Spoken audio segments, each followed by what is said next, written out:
Periods ಆದಾಗ ಹೆಣ್ಮಕ್ಳಿಗೆ ಬಹಳ ಪ್ರಾಬ್ಲಮ್ಸ್ ಆಗ್ತಿತ್ತು. ನಿಲ್ಲಕ್ಕಾಗಲ್ಲ, ಕೂಡಕ್ಕಾಗಲ್ಲ. ಅವಾಗ ಅವ್ರಿಗೆ ರೆಸ್ಟ್ ಬೇಕೇ ಬೇಕನ್ನಿಸ್ತಿರ್ತದ. ಯಾಕಂದ್ರೆ ಪೇನ್ 100% ಇದ್ದೇ ಇರುತ್ತೆ. ಆದ್ರೇನ್ ಆಗಿಲ್ಲ ಅಂದ್ರೆ ಬರ್ಬೇಕು. ಒಂದಿನ ಬಿಟ್ರೆ ನಮ್ಮ ಸ್ಯಾಲ್ರಿ ಕಟ್ಟೈತೆ. ಅದ ಒಂದಿನ ಪೇಮೆಂಟ್ ನಮಗ್ ಕೊಡಾರ ಯಾರ್ರಿ ಅಂತ ರಜೆ ಮಾಡೋದು. ಜಗಕ್ಕೆಲ್ಲ ಬಳೆ ಪರದೈವ.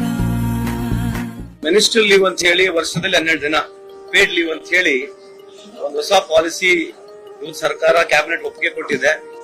ವಿಶೇಷವಾಗಿ ಹೆಣ್ಮಕ್ಳು ಆ ಒಂದು ಸಂದರ್ಭದಲ್ಲಿ ಏನು ಮಿನಿಸ್ಟ್ರಿಯಲ್ ಪೀರಿಯಡ್ ಇರ್ತದೆ ಆ ಸಂದರ್ಭದಲ್ಲಿ ಅವರು ಯಾವ ದಿವಸ ಬೇಕಿದ್ರೆ ಅವ್ರದ್ದು ಒಂದ್ ದಿವಸ ಲೀವ್ ತಗೋಬೇಕಂತಕ್ಕಂಥದ್ದು ಕರ್ನಾಟಕ ರಾಜ್ಯದಲ್ಲಿ ಇದು ಒಂದು ಪ್ರೋಗ್ರೆಸಿವ್ ಬಿಲ್ ಅಂತ ನನಗೆ ಈ ಸಂದರ್ಭದಲ್ಲಿ ಹೇಳಲಿಕ್ಕೆ ಇಷ್ಟಪಡ್ತೀನಿ. I personally believe that is good. ಯೋಚನೆ ಒಳ್ಳೇದಿದೆ.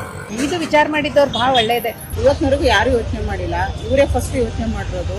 ಯಾಕೆಂದ್ರೆ ಒಂದು ಮಹಿಳೆಗೆ ರಜಾ ಅಂತ ಬೇಕಾಗುತ್ತಾ ಟೈಮಲ್ಲಿ ಪೇಮೆಂಟ್ ಬರ್ತದೆ, ರಜಾನು ಚಲೋ.